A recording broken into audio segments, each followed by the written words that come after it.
कांग्रेस आला कमान के साथ विस्तृत चर्चा हुई लोकसभा चुनाव को लेकर और उसकी तैयारियों को लेकर। उसमें एक चीज तो पहले से स्पष्ट था बिहार के बारे में कि बिहार में जो गठबंधन है राष्ट्रीय जनता दल यू और वाम दलों के साथ, उसी गठबंधन में कांग्रेस पार्टी चुनाव लड़ेगी और एक एक्शन प्लान हम लोगों ने जो बनाया है उसको विस्तृत रूप देके आगे बढ़ेंगे। जहां तक अलायंस का बात है, सीटों का बात है, तो वो सीटों की चर्चा 29 तारीख को जो कांग्रेस पार्टी की अलायंस कमेटी है वहां पे हम लोग रखेंगे। विस्तार से आदरणीय खड़गे साहब ने और राहुल जी ने बिहार से आए हुए सभी नेताओं की बात अच्छे ढंग से सुना और उन्होंने कुछ बातें बताई, उसको हम लोग आगे रूपरेखा उसका तैयार करके उसी पर आगे बढ़ेंगे।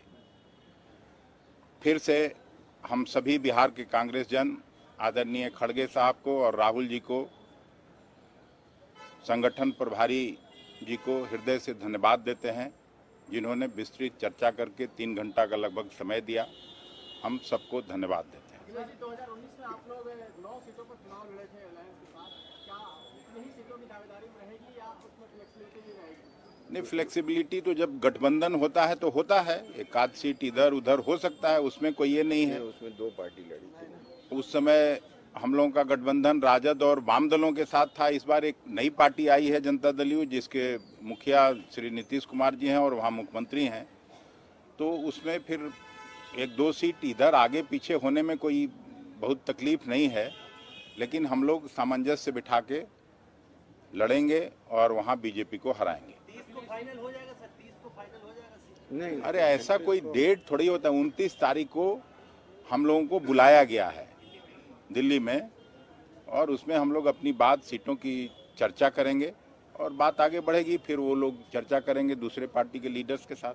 आपकी सहयोगी पार्टी है सर जेडीयू के अध्यक्ष ललन सिंह को लेकर अभी खबर आ रही है। नहीं, अभी इसका निश्चित उत्तर तो आप लोगों को उस पार्टी से मिलेगी, उससे हम लोगों को क्या लेना देना। Thank you.